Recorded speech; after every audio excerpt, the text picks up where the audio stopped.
All right, let's jump right in, shall we?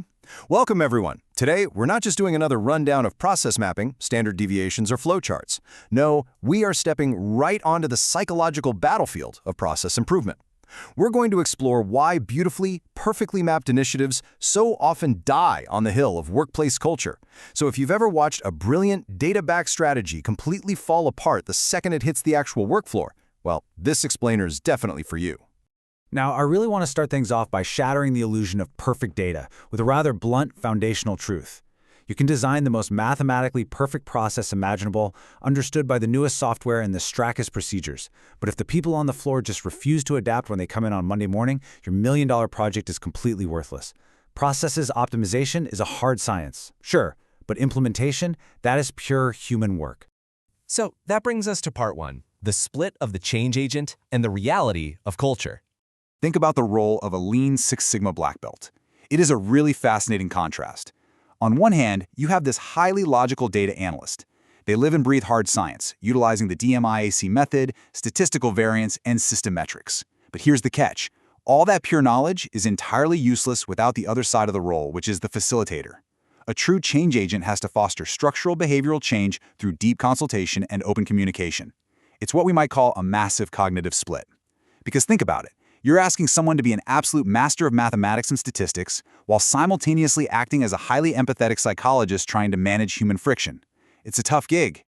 Moving right along to part two, the psychology of resistance. Now, as leaders, when your teams push back against a newly optimized process, it's almost never because they just fundamentally hate efficiency. There are real mental roadblocks at play here. First off, there's the fear of the new. I mean, if a worker has been doing a specific task for 5 years, they are the expert, right? A brand new process threatens that status. Suddenly, they're thrust back into being a beginner again.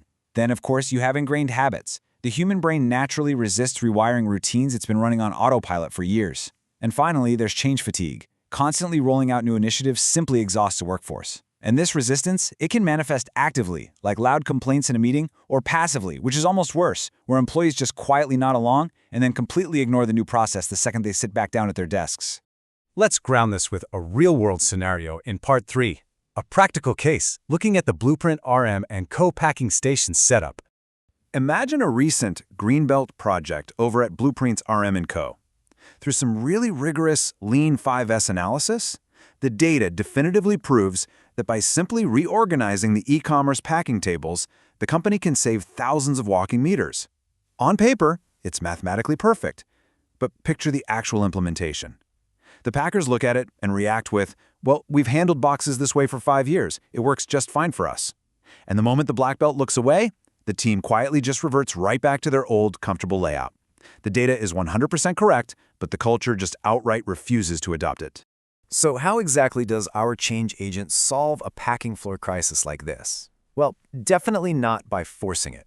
If you try to use a traditional top-down push, demanding compliance from the packers using strict managerial authority, you immediately trigger all those psychological barriers we literally just talked about. The successful approach here is what we'd call a pull strategy. You involve the warehouse floor from day one. You take the voice of the employee incredibly seriously.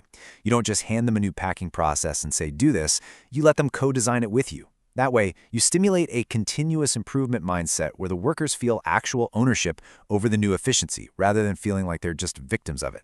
Which leads us nicely into part 4, our strategy for sustainable success.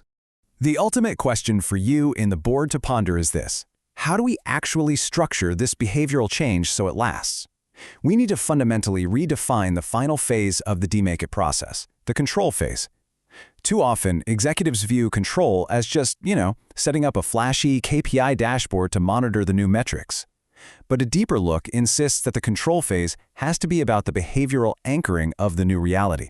It's about building a continuous learning organization. Think of it this way.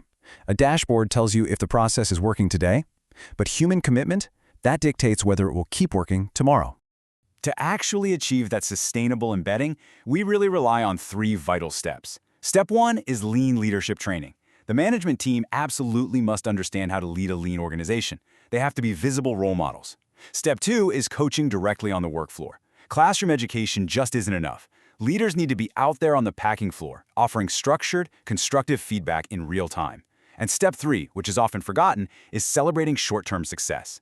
You have to actively share the wins. It's the best way to overcome that change fatigue and actually prove to the team that their newly adjusted behaviors are genuinely paying off. As we wrap up our explainer today, I really want you to take a hard look at your own organization.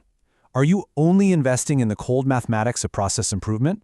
Or are you investing equally in the psychology of the real people who actually have to execute it? Because true, lasting optimization requires a perfect balance of both. Ter Lering and Vermaak.